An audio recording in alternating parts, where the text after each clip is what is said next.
I mean, a lot of the addiction literature does think about stigmatization and the worry about stigmatization, and especially with substances, but I think also with behavioral addictions.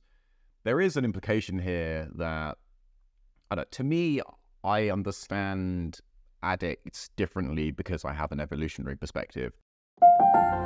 I'm Adam Hunt, and this is the Evolving Psychiatry podcast, rethinking mental health through an evolutionary lens. Share it with the people who matter, like it if you like it, subscribe if you want to hear more.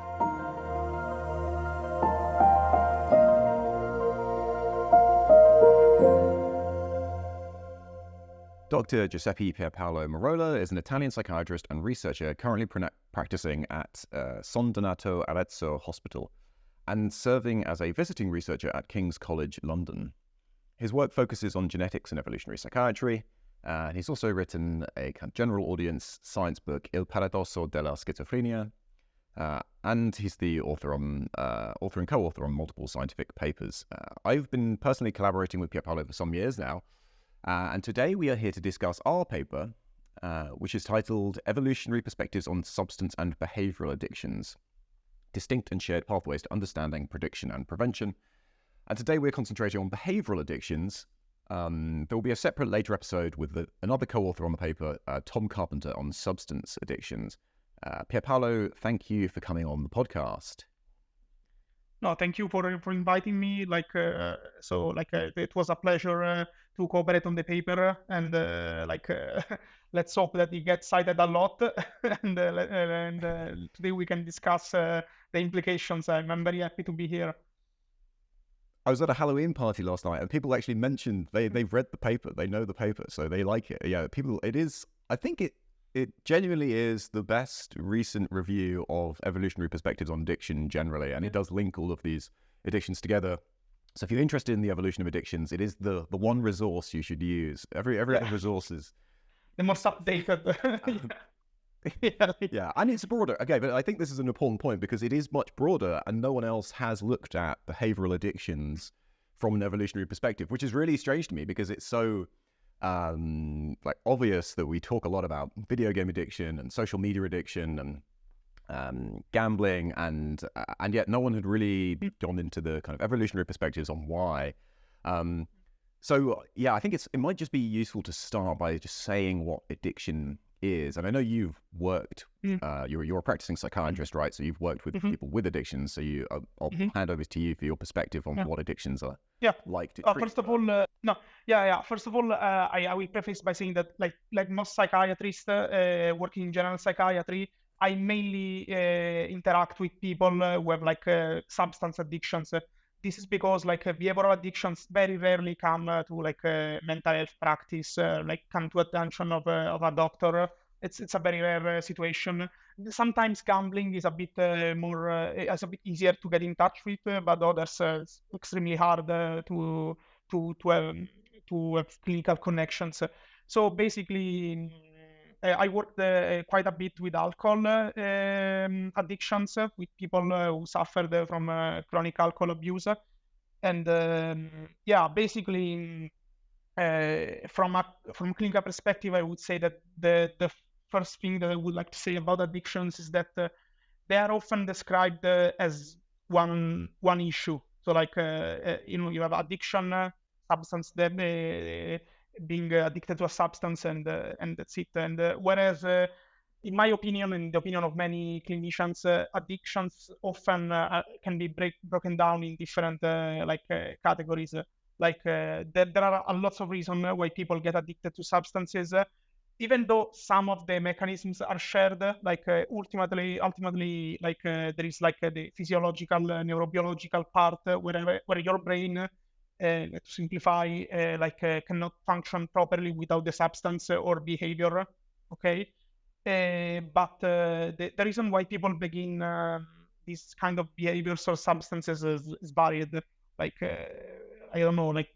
There's plenty. For example, I don't know. People might start as self-medication. That is pretty common. For example, in the case of alcohol, which I have experience with. That anxious people might start drinking maybe to fall asleep because they can't. They keep thinking, having thoughts, and so they just drink to sleep, and then they become addicted slowly over time. Addicted in the strictly toxicological meaning. I mean, but that's what I mean. Or perhaps sometimes it's a compulsion, or it could be like through habits, or there is plenty of reason why people get addicted to substances, and so I think that the idea that you simply take a substance and then you can't work without, and there is no step in between, and you're just a victim of the situation, that's like a bit simplistic. So like I think there is the very initial phase.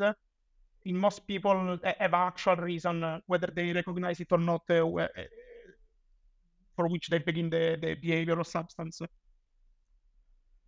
Yes, so in terms of behavioral addictions, one of the questions the history of behavioral addictions is quite controversial in the sense that calling them addictions, there was a real pushback against ever saying gambling addiction was the big one, really. Like everyone knew that people were addicted to gambling. You could see it was ruining people's lives, and so the psychiatric field and public health recognize that there's a need to help these people or to try and prevent it. But what do you call it? And there was an idea that calling it an addiction or calling video game addiction an addiction has a danger of pathologizing the normal use as well, because there is this very blurry line. I mean, it's the same with recreational drug use, right? Like a lot of people use many of these substances or alcohol or whatever without getting addicted. And it really is a fine line, or like a very, I shouldn't even say fine line, it's like a blurred line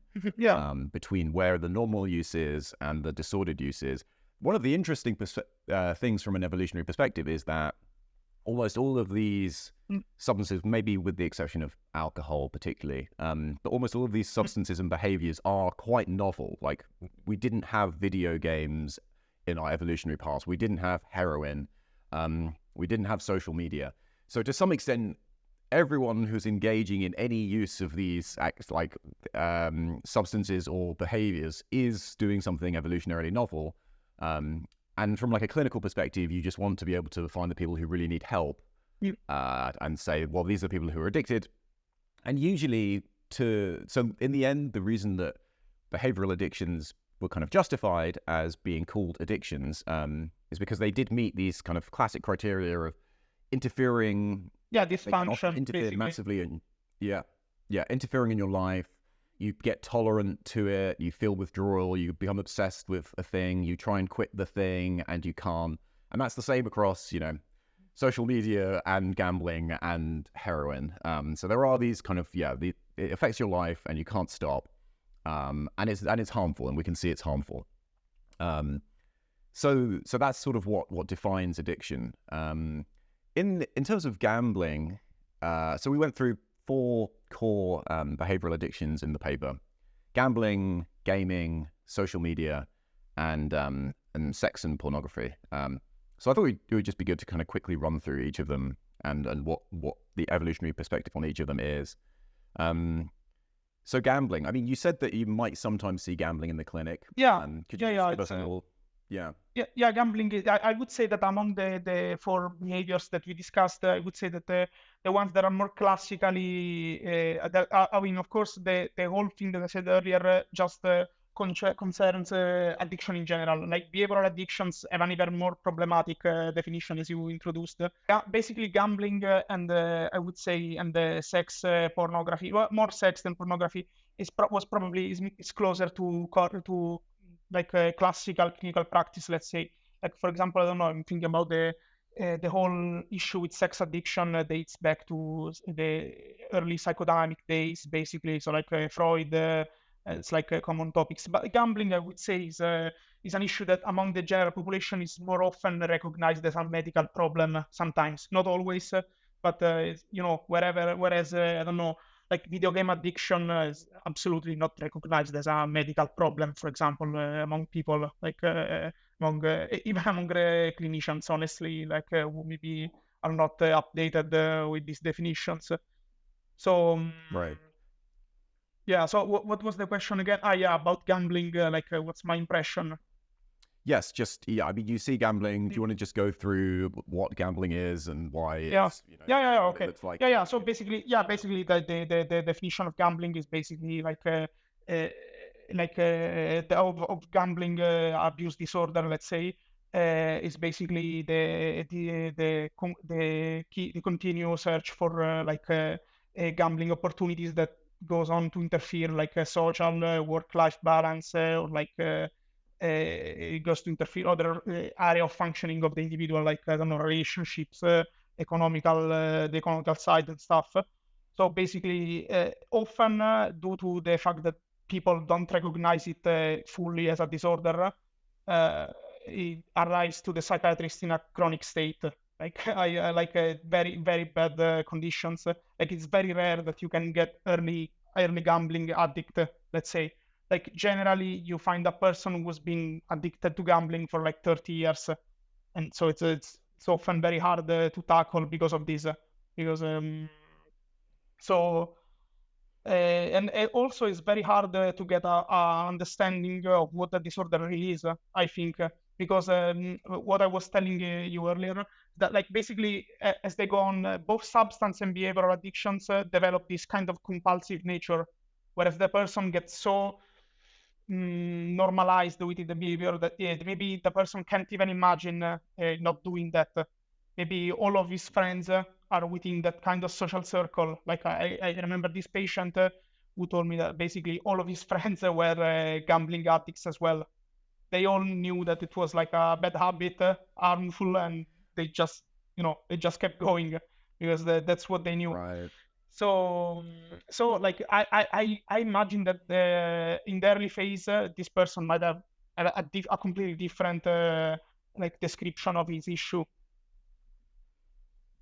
Right. And so the evolutionary perspective on gambling is just that, which is specifically mostly affects men and particularly young men, is that engaging in risky activities evolutionarily was actually quite a good thing to do, especially for men and especially for young men. Going for a hunt is actually a risky activity. Like you are kind of gambling. It's luck of the draw as to whether you will manage to catch anything or not, and you often come back empty-handed. There's a long history in anthropology of kind of questioning why people hunt at all when actually gathering plants is much more reliable. Although it really does depends on the society. Or even going for small prey rather than big prey. I mean, there is a lot of I wouldn't say even gambling is a bit risk management calculations. Let's say that hunter-gatherer performs or might be in the situation to perform. Right, exactly right. So the core definition of gambling is that you're staking something. You have something valuable, which in the case of being a hunter-gatherer is your time. And in the case of modern society is your money. You stake that for the hope of winning something more. So you're hoping to gain more value than you're putting in. And in the case of going hunting for meat, then it kind of makes sense. But the gambling companies have kind of very cleverly designed the system so that it seems like they're basically hacking your kind of risk perception.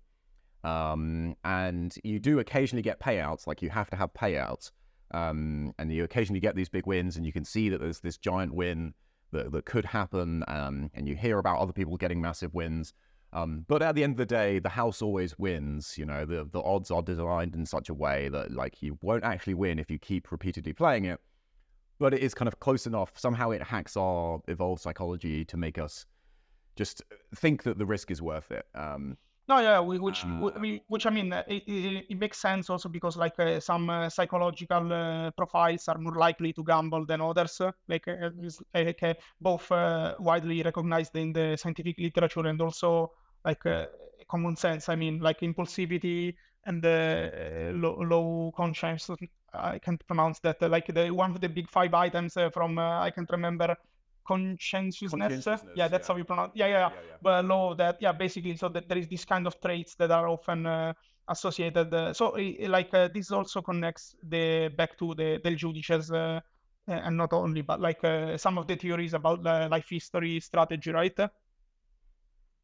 Right. Yeah. The idea is that there are some ways to live life, or there are different strategies to life, and being kind of quite risk-taking and just going for it. And especially if you're, a certain demographic, like you're a young man and you need high status and you want to, gain lots of cattle or whatever it is, or you want to come back with having caught like a big animal and share it, and then people respect you for being a good hunter.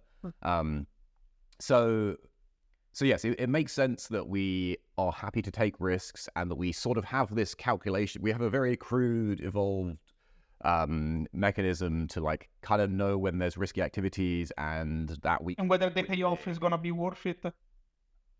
Yes, exactly. But we're just not very good at realizing that in the modern times, people have like perfectly hacked us and are essentially just bleeding money from. No, and I think another issue with right now, I can't believe I can't remember if we brought it up in the paper. I think we mentioned it briefly as the how does they call the big whales issue that also connects to video game actually. So basically the idea that you mentioned, for example, the companies, the gambling companies, that basically they make most of their money from a very small percentage of the population, which are heavy gambling. I also got the chance to speak with croupiers from casinos and people like that, and they confirm that it's usually the same people who go on and gamble again and again. And so basically it also makes sense from a evolutionary group perspective that among the group there are maybe a couple of people who are very intense risk takers, gamble a lot, let's say, whereas the other might be more conservative. So that also makes sense from a group perspective. And now those people are preyed upon, perhaps. Yeah, no, that does make sense. And having people adopting different strategies to life at the same time in the group is actually allows you to kind of widen what you call niche diversity. So if people are taking lots of different strategies, then the people who are going after the one really big animal, is super rare to actually find, and actually it doesn't make sense for most people to try that. It makes sense for most people to just go for the smaller wins or whatever. Yeah, which also confirms that. Yeah, I don't know if maybe it was brought up in other episodes, I guess, because it's a very common topic. Like the issue with males being generally less averse to risk taking as compared to women. That also makes sense from an evolutionary perspective, and might explain why gambling is much more common in males than in females. Yeah, exactly. And there's some interesting differences. Actually, we might as well go on now to video games, because there are some interesting differences between male and female habits in video game use. With video games, which are very novel, or at least they're constantly being developed, and we've had some sort of gaming for 50 years, but it's much more popular now. It's a huge industry, and it's another place where you should always start by saying, okay, look, most video game use seems like fairly healthy. It's just a pastime. People spend an hour a day, a couple of hours a day. It's fine. Although in doing research for this paper, I was surprised to learn that China have actually restricted video games quite severely for under 18s. So in China, in 2019, under 18s were limited to 90 minutes a day. And then in 2021, they made this even further, even more stringent. So under 18s now can only play video games for 3 hours a week, 1 hour a day on Fridays and weekends. Obviously on public holidays, you're allowed 1 hour, which is fascinating. And it's a fascinating natural experiment. We'll have to see how that plays out and whether the youth are more productive or whatever. It'll be very interesting to see. I really want to go to China or find someone who's there to know if unless VPNs are ruining the experiment. Exactly, you do wonder. But I mean, I looked into this a bit. Some of them have facial recognition, but most of the time to play a video game, you need just a name that's associated with your ID or whatever. So, and it knows who you are from the national database. But yeah, I assume that a few people or many people have found a way around it. But it's interesting that they've gone that far. And they kind of, likened it to opium of the masses. And I'm sort of sympathetic here a little bit, having kind of spent a lot of time on video games at various points in my life. It is an enjoyable activity, and it's gambling. Gambling is taking some very specific, evolved tendency to enjoy risk taking, or have risky activities seeming appealing. Video games seem like a much broader. They really build a world where there's gambling inside them. You have like random number boxes and stuff, randomized loot boxes. And then they basically try and build a world that is like perfectly honed to make you enjoy it and like feel like you're progressing.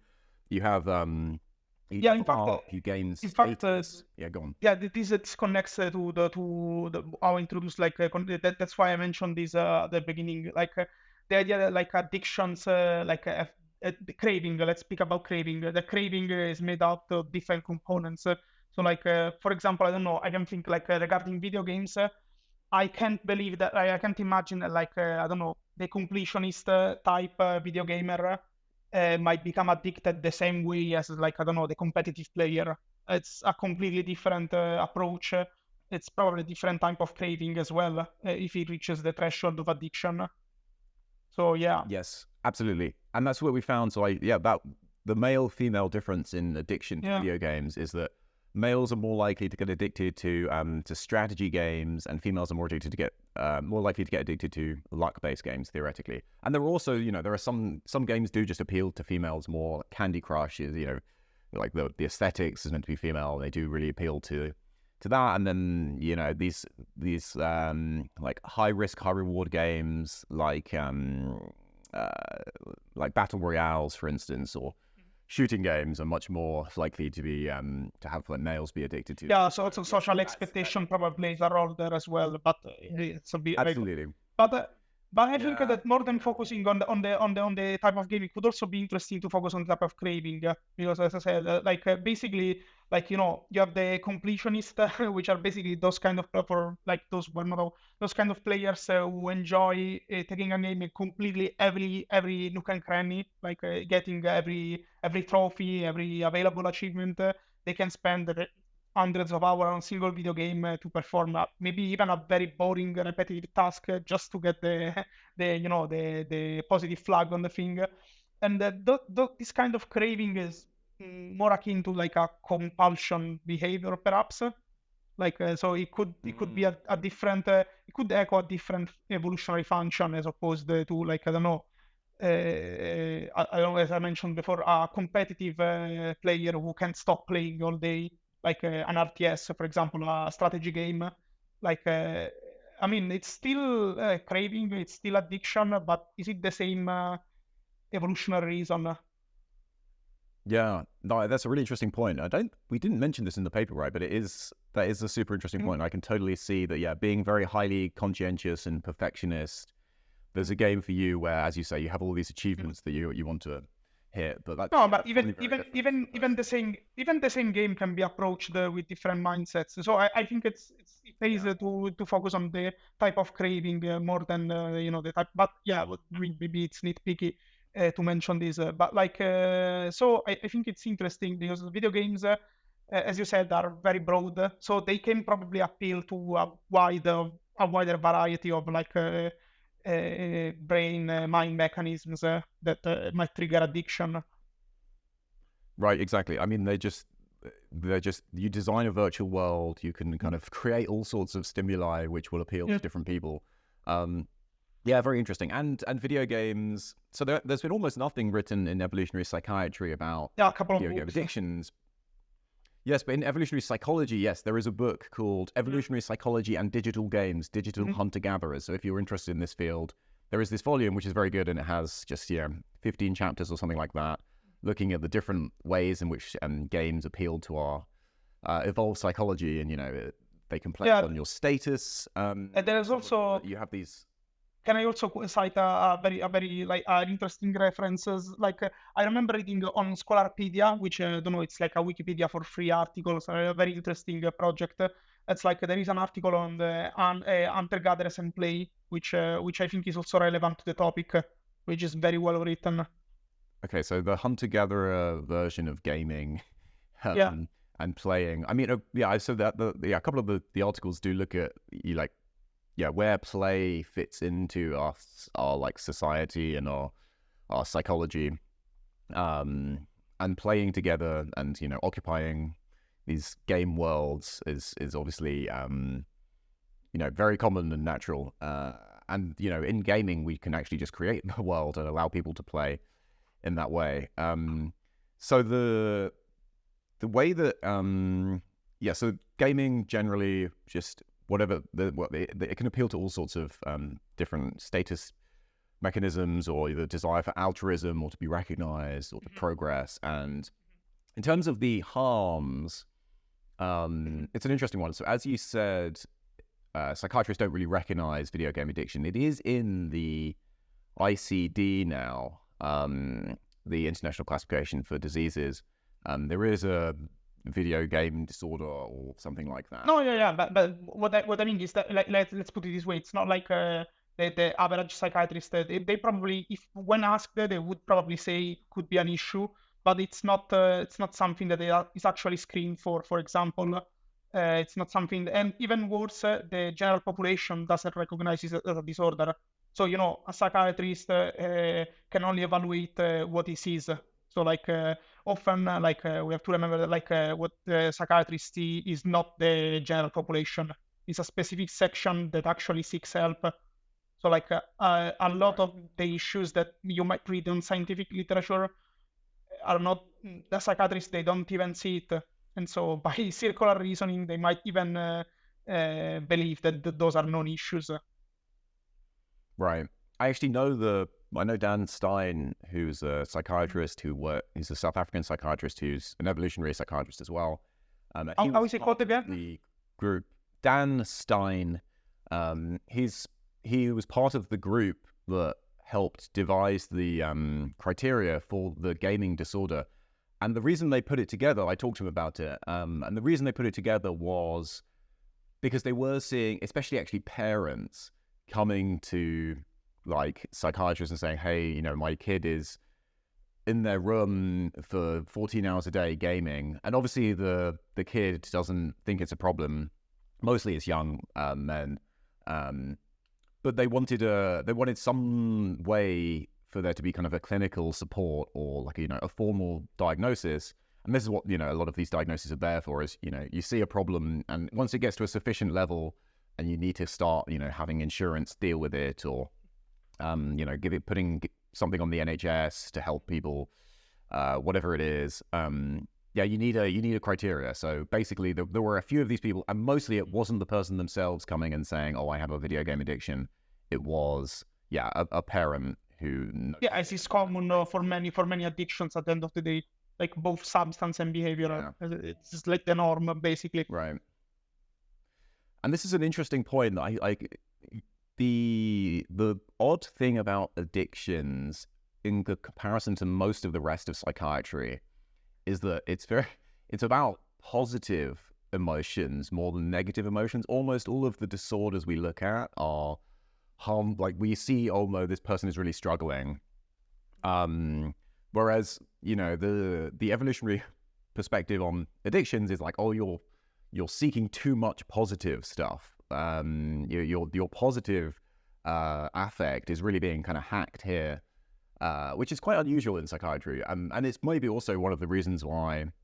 So it's so much less likely that people will come to a psychiatrist about it, because they're just in this mess of positive emotion and they're being driven to do it, and they think it's a good thing. And with video games, it's a complicated one, right? Because it's not obviously harmful in the same way that gambling is, because you don't lose all your life savings. All you're doing is spending your time. Well, the most precious resource. So, yeah. Yes, exactly. Yeah. Well, that's the question. I'm part of me thinks that video games are actually the worst thing ever, because they do take so much time and so much energy, and I say this as now an occasional gamer, and historically a pretty hardcore gamer.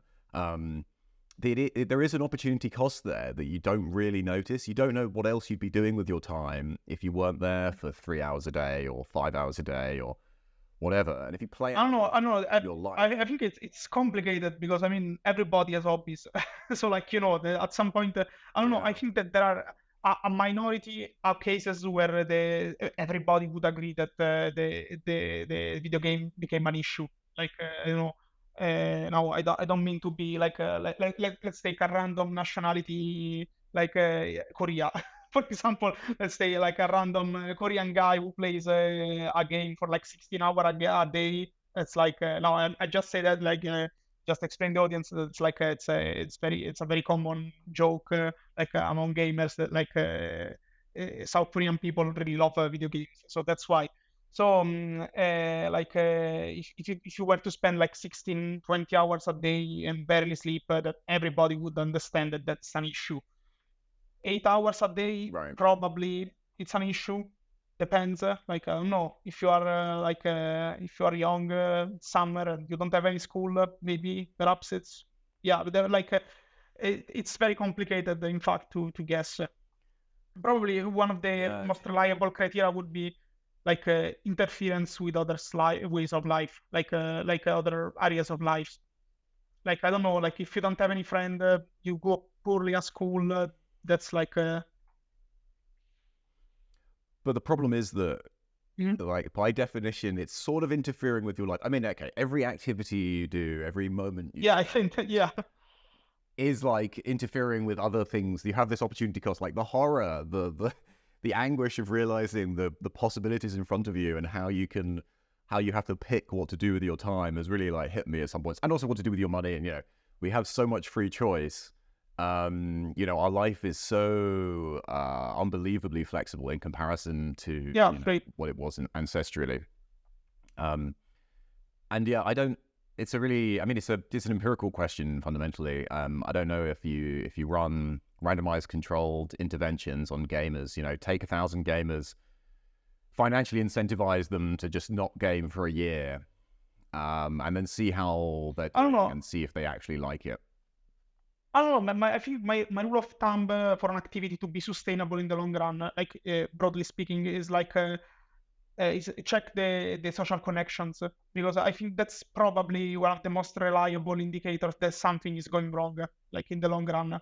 Like if a person has strong social connections, be it through gaming or like despite gaming, whatever, that's probably indication that the person is not doing everything completely wrong. Like whereas when social ties begin to weaken or loosen, that's probably a flag of an issue. I would say that it's very complicated. Like both clinically, scientifically, it is basically impossible to have a functioning a definition that encompasses like basically it's a continuum. Like you can't clearly distinguish abnormal from normal behavior in this case, I think. But like I don't know, clinically, like practically, that could be like a thing that would help in the majority of cases. The complicated thing about gaming and social interaction as well, and this is talked about in the evolutionary psychology literature, is that a lot of the time the gaming is social interaction, and some of the most addictive games like World of Warcraft have built into them like guilds, and you meet your friends on there and you get married to people on World of Warcraft. From an evolutionary perspective, if you meet your partner on World of Warcraft and you have kids together and you have a nice life, then actually it was like a very successful strategy. Obviously, this is an extreme and that doesn't happen that much. But that's where it gets complicated as well. And if you're in say that you're in the middle of nowhere, you're in a small town and your friends have left, and you don't have any social connections, and there's no one locally and you can't move for some reason, you're taking care of a relative or something like that, and your social interactions are in the game, this kind of gets to a point, which is in a separate paper that I've written with Tanai Katia, which we'll also do a podcast episode on at some point, about how much these technologies can actually be helping mitigate the problems of modern life. Like actually, because of weird social modern circumstances, you don't have a social group near you anymore, and the gaming can kind of fill that in for you, and maybe just is healthy, right? It's actually like helping you in a way that otherwise you'd just be very depressed and alone. I don't know. It's a complicated issue, and you can see how I mean, all of these activities, all of the behavioral, and also, you know, I mean, that could be that. Honestly, that could, like evolution in psychiatry might partially fill that gap. Like basically, like broadly speaking, we are not like it's not a strict rule, but broadly speaking, the closer our life is, overall life to what it would have been in the evolutionary environment adaptation. Broadly speaking, very broadly, but simplifying, the healthier our life is. So perhaps that's some way to look at video games. Like whereas when they are like filling a gap that modern life is creating, then maybe they might have a positive function. Whereas when they are like when they are emphasizing something that is exacerbating something that is already there, they could become a problem.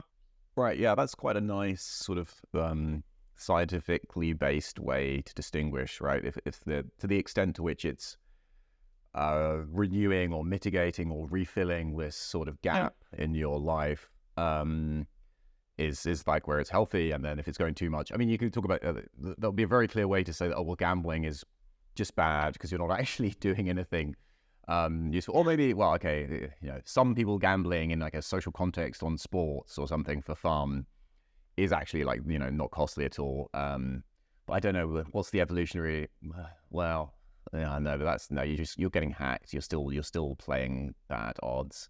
Well, okay, as long as you're not gambling to actually win money, then then it's fine. Just as a pastime, that can be acceptable. But if you're trying to gamble to gain resources, that is which is actually the evolutionary relevant thing. It's just you're not actually able to gain resources. If you find an actual bet you can place where you do gain resources, then it's actually a good shout. And there are some lotteries. There's a whole history. We won't get into this, but there's a whole kind of industry. There's one German company, I think, that are very big on this.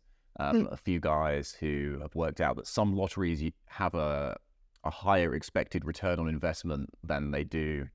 So if you put in $1 million, you buy $1 million worth of tickets, you're likely to get 1.1 million back or something if you win the lottery. Anyway, this is an aside. So that's rational gambling. That's gambling in the way that people were taking risks historically, sort of. Okay. Anyway, so yes, I think that's good for video games. Very interesting area. Clearly healthy in some contexts and unhealthy in others.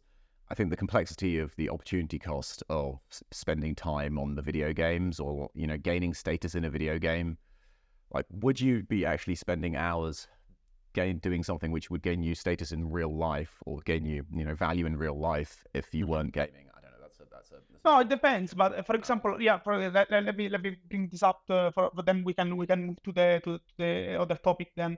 But like as I was saying, like the different type of cravings. So basically, I don't know. For example, there are some activities that I think we also discussed this in the paper that, of course, wouldn't be able to be performed in real life, or wouldn't to the same extent. Like I keep focusing on that because I think it's like one of the most common type of video game addiction, the completionist again.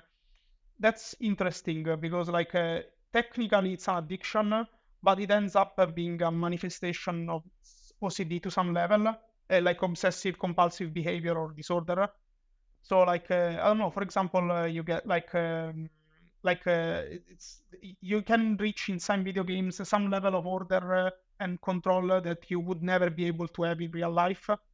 Yeah, interesting. Yeah, right. So yeah, it's so much less messy than the real world and specific, and you have this moment where you tick a box and you get the badge and it's like completed 100 out of 100.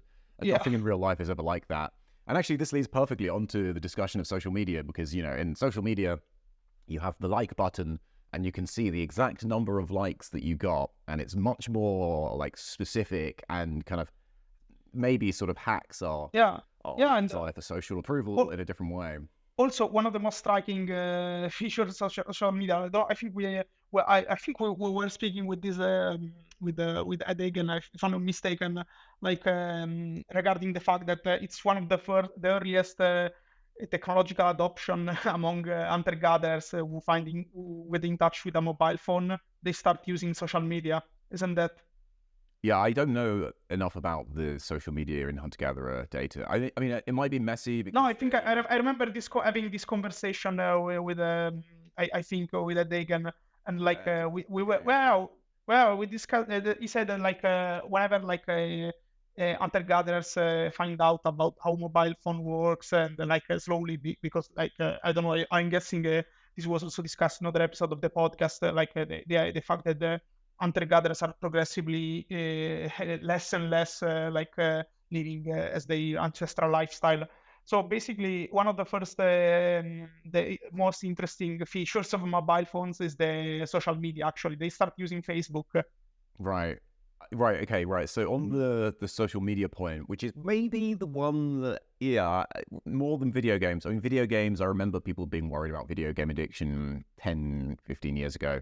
No one really talks about it anymore. Everyone talks about social media addiction and how the phones are hacking your brain, and you have like the dopamine is being released with every scroll, and the like button is like the devil.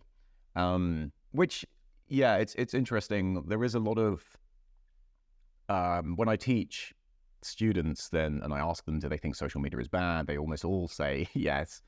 And they talk about comparison and feeling like, oh, everyone's having these great lives and you're putting this unrealistic image forward, which is interesting from an evolutionary perspective, because it is bizarre that you can tailor your image in that way. Like if you're just living in a community, and it is also bizarre that you can compare with like hundreds of people, of course. Yes, it's not the norm. Right. So yeah, the scale.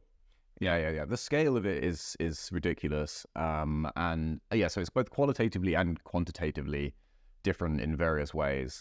But then what's also interesting is it's like surprisingly few people, and like it's surprisingly messy how many people are really addicted to social media.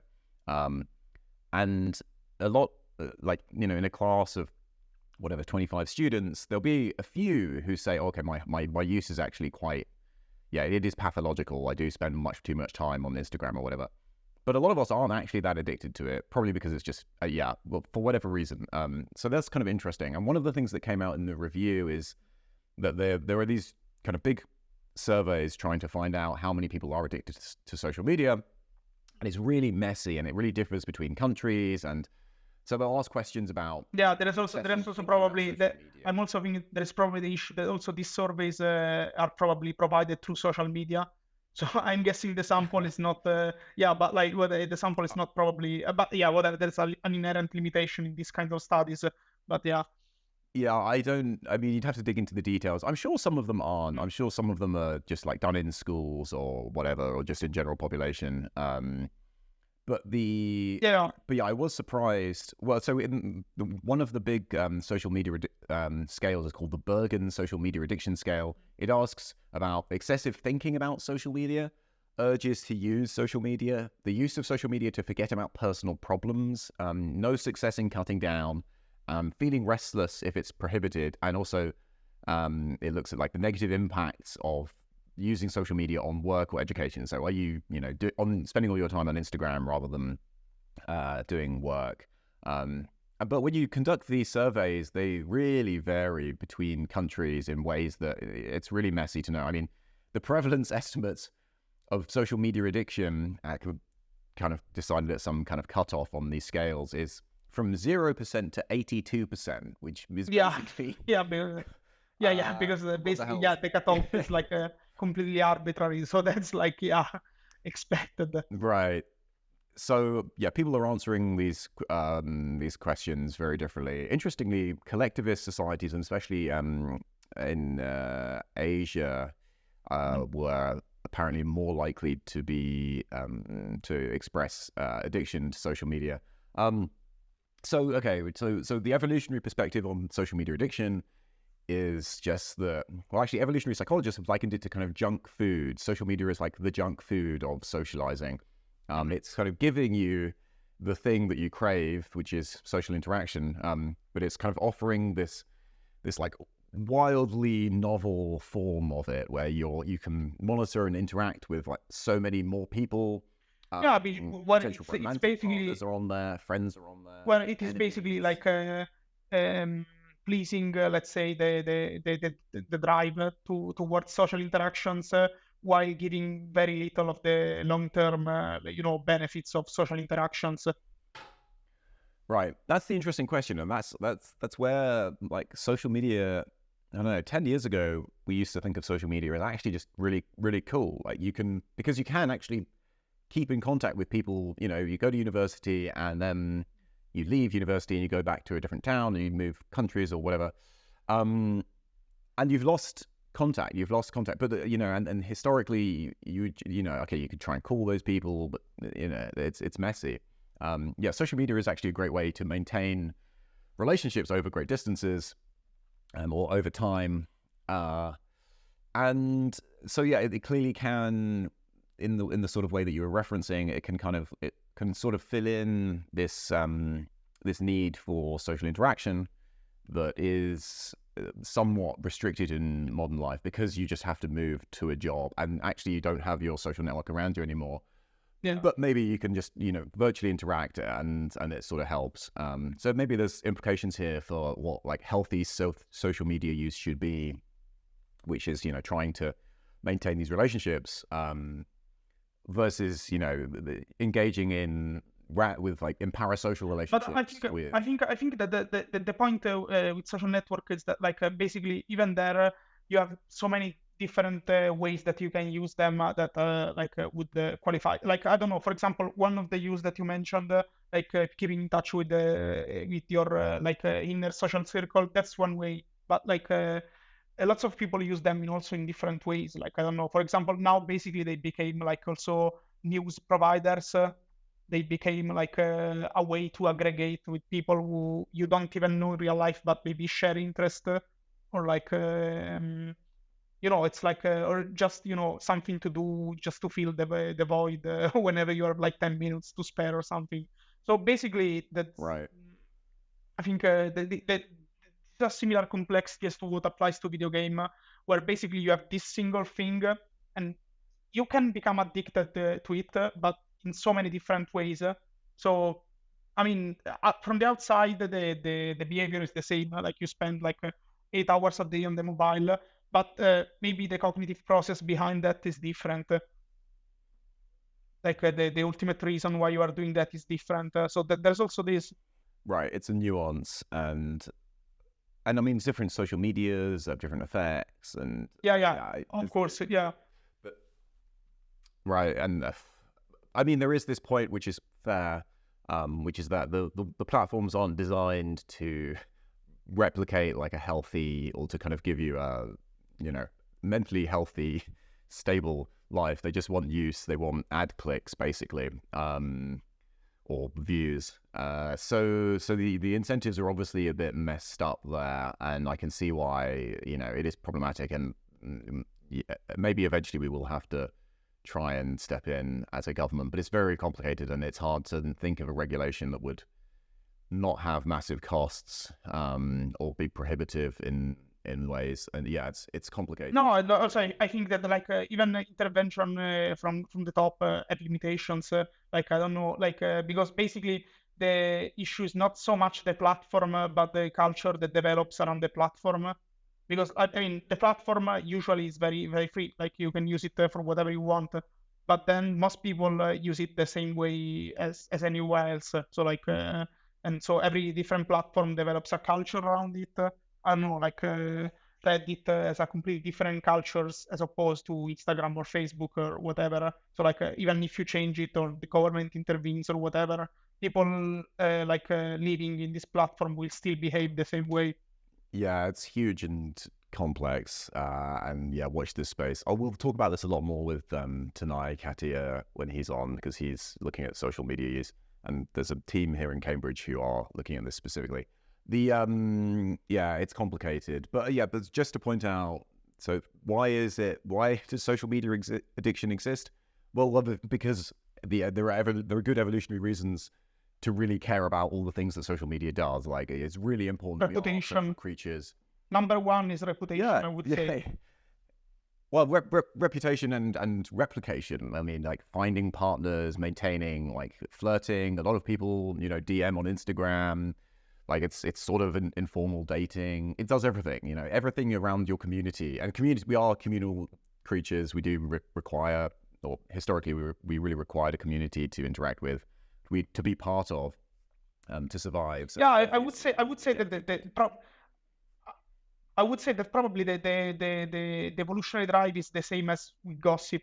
I would go as far as to say it probably shares a lot in common with like the evolutionary drive to use social networks, which is like I would say a crucial function among social groups, hunter-gatherers as well. right. Like even like anthropologists confirm on the field confirm that gossip is widespread and yeah.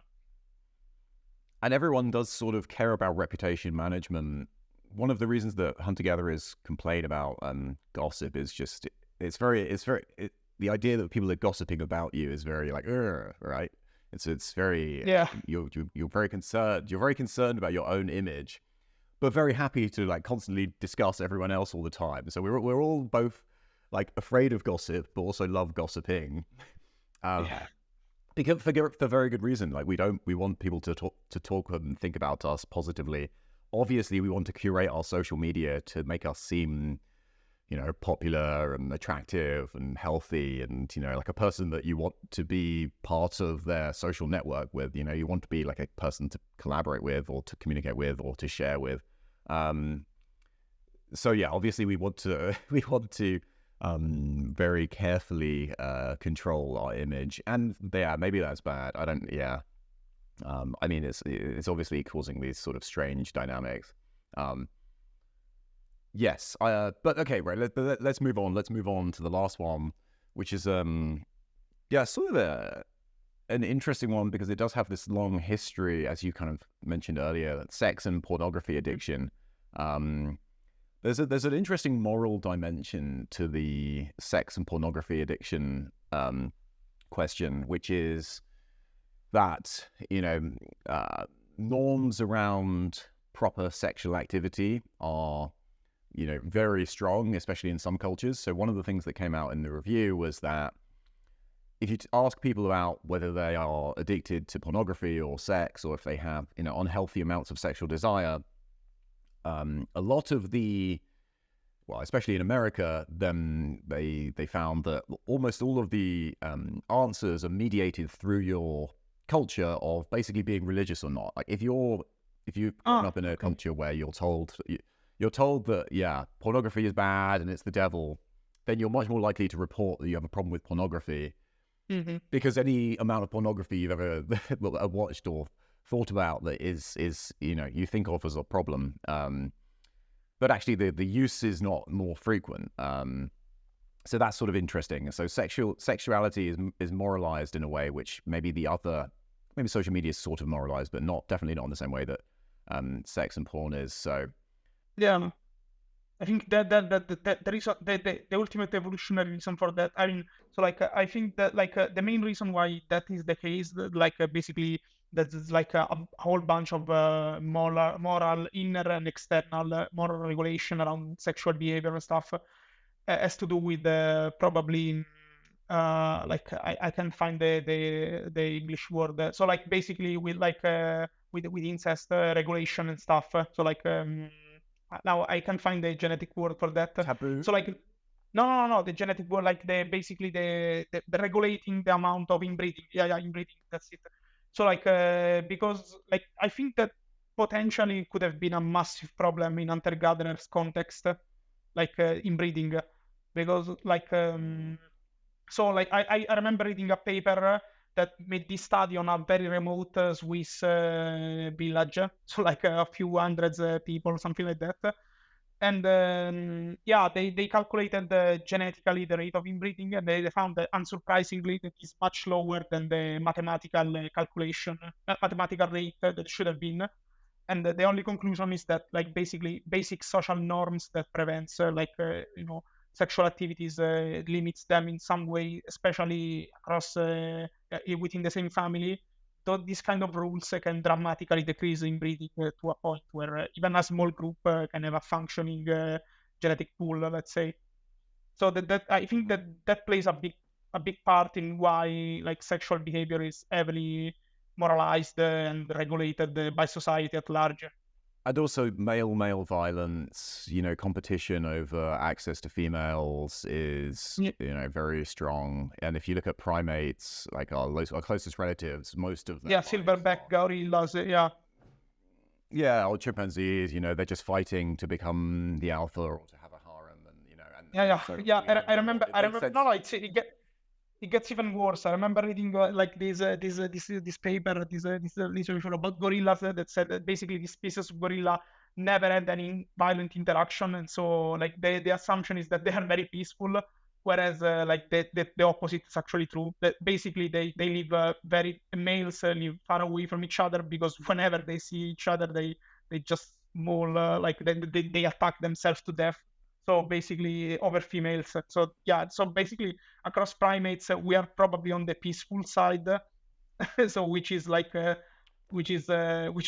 tells a lot about the danger that like violence among males can pose. And a significant amount of the violence amongst males, even in humans, even in a very peaceful society, is about like romantic, quarrels or cheating or whatever it is.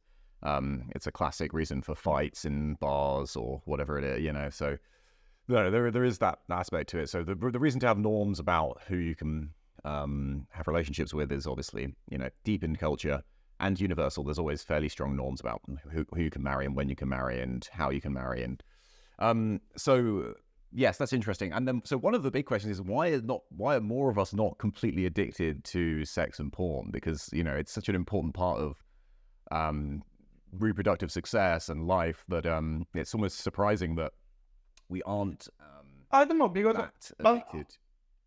I think there is a slight misunderstanding there. That's like I think that the point is that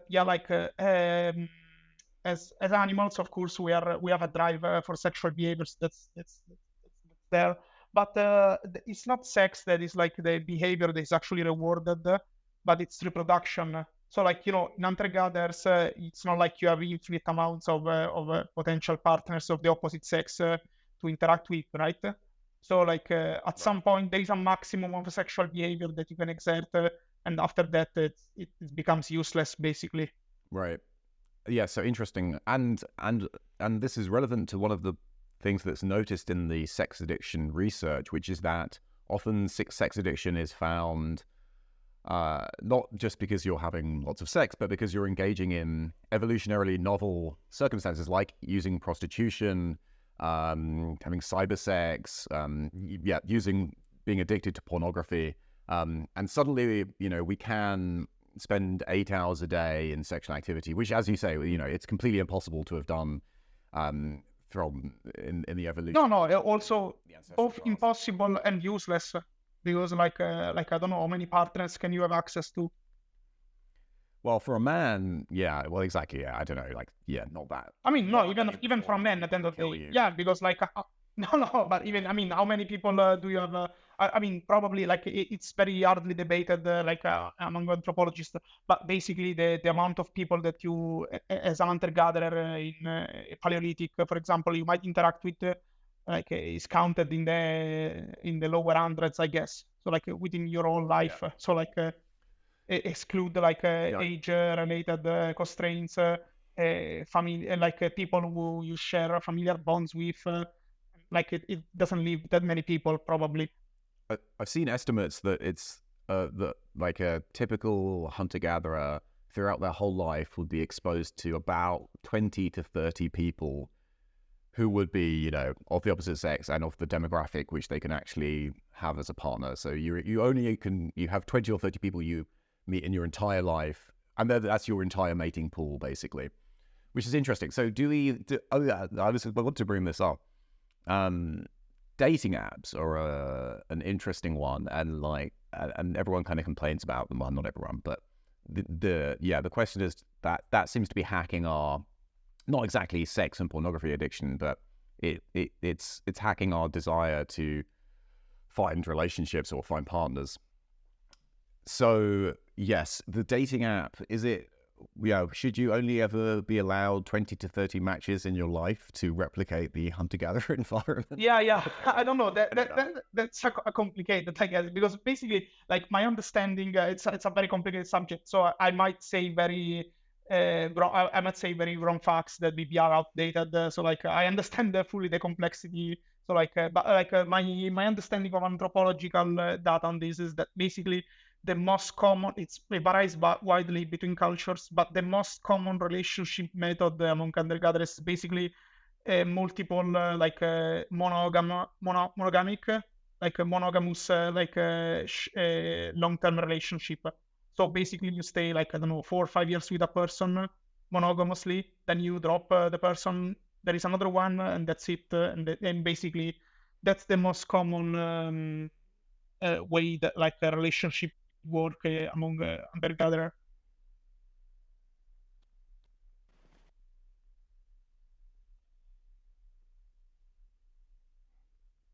I pray that did it fall? Did the connection? Okay. Is it? It'll... Okay. Yeah, it's okay. Just carry on. Yeah. So is it recording? Okay. Then, so I don't know when I was cut. So basically, the most common style of relationship, let's say, that the hunter-gatherers would have is like this kind of monogamous, short-term, long-term, like 5 or some years, several years relationship, which actually mimics pretty well what is happening today with like lots of dating apps. Not completely, but it's a close resemblance actually.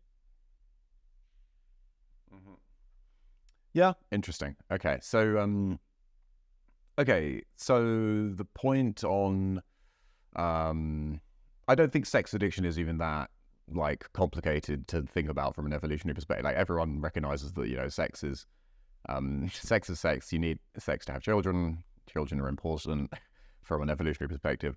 So yes, okay, people are addicted to sex because that's it's sort of natural. So that's the 4 addictions. What are the main takeaways you think from an evolutionary perspective about like treatment and thinking about these disorders? What do you think it means? I think that like what we have done, because basically both in terms of media and like but also clinical studies and stuff like that. Like, for example, I don't know, video game addiction is the largest culprit in this. They are described as this like a new phenomena, new epidemic that just came, as if it was a new bacteria or virus that came out of nowhere and like it like 20% of humanity, like, oh, video games around, so like now 20% of humanity is addicted to video games suddenly. But I think the biggest takeaway that you can get from evolutionary psychiatry is that the vulnerability was already there. Like this stuff works not just because they act on something that was already there. Let's put it this way.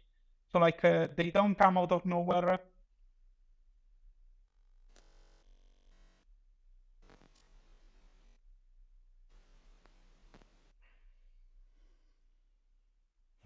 Yeah.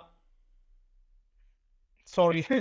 I hope did it like the connection fell again. So like so my main takeaway is that basically this kind of behavior don't come out of nowhere. So like this, I don't know if it was already said before the cut or whatever. I will repeat just in case.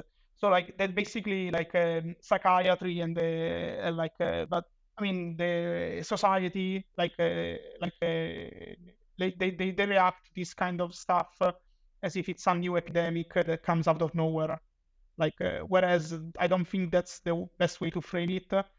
It's much better to frame it as like something that because look, like as probably was said many times in the podcast, like human beings are the same, have been the same for a very, very long time, and I don't think that like video games suddenly changed us. It's like it's something that was always there, that has always been like just for example in the case of video games, but I think that applies to all the behavioral addictions in general. Right. So, and also interestingly, I know that we talked about this a lot when we were discussing the paper, but it didn't really come out in the full paper. But we talked about where having single-minded obsession and actually really just focusing on something that's good, you're being rewarded by this thing in front of you, and it's like picking up on some evolved nature, like, oh, you really do need sex, you need to catch prey, you need status.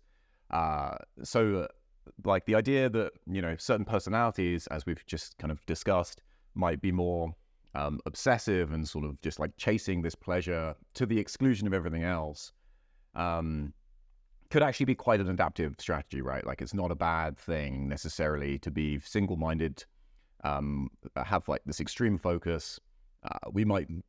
Colloquially we talk about workaholics, but it's not a psychiatric term. You don't diagnose someone as a workaholic. No, yeah, but that's another interesting behavioral addiction that we didn't mention. In fact, in the paper, that would have been interesting, like work addictions, which also poses a whole different bunch of problems, because it's even societally rewarded. Right. The reason I looked into this a little bit, and the reason that we don't diagnose it is because actually that's good. You should be a workaholic. Kind of, yeah. Yeah. Sort of. We want you to be, maximizing your productivity in the role that we've set up as in whatever you're doing. Which is interesting. And the question of what the evolutionary perspective adds is, a lot of the addiction literature does think about stigmatization and the worry about stigmatization, and especially with substances, but I think also with behavioral addictions, there is an implication here that, to me, I understand addicts differently because I have an evolutionary perspective on it. I understand my own sort of addictive tendencies with video games or whatever differently. The fact that these things are very pleasurable and enjoyable and kind of are ticking all these psychological boxes is why they are so enjoyable, but it's also a reason to be somewhat cautious and kind of recognize that you might be engaging in the activity to your own detriment, but being kind of open to people who are addicts as actually just being humans manifesting a particularly extreme strategy in this particular area, which makes sense. That it would make sense that that area would be appealing. I don't know. I think it's somewhat destigmatizing, and we'll talk about this a lot more in the substance abuse literature, which is obviously much more stigmatized, I think, than the behavioral addiction. So yes, the sort of takeaway is, evolution can explain the tendencies of the mind which leave you open to these addictions, and seeing them in that light, should reframe how we think about them, and maybe also affect how we end up dealing with them or treating them, and understanding where the line between the normal and the abnormal use is important. So yes. I think there's quite a nice Randolph Nessy quote that I would maybe like to finish with, which is that drugs are like magnets near the compass of the mind. So the idea is, you have this mental compass for finding things that are pleasurable and enjoyable because those things were associated with historical reproductive success. So we've evolved these kind of desires to engage in these activities, and drugs, and now modern novel technologies and social environments can kind of act in this way, which pulls that pleasure, that sort of reward seeking in a way that is sometimes harmful, but often actually sort of helpful in a milder amount. So thinking about it through that lens is necessary. Pierpaolo, thank you for joining me on the podcast today. This was very interesting, and I enjoyed talking with you. Yeah, it was. Thank you as well. It was very nice talk.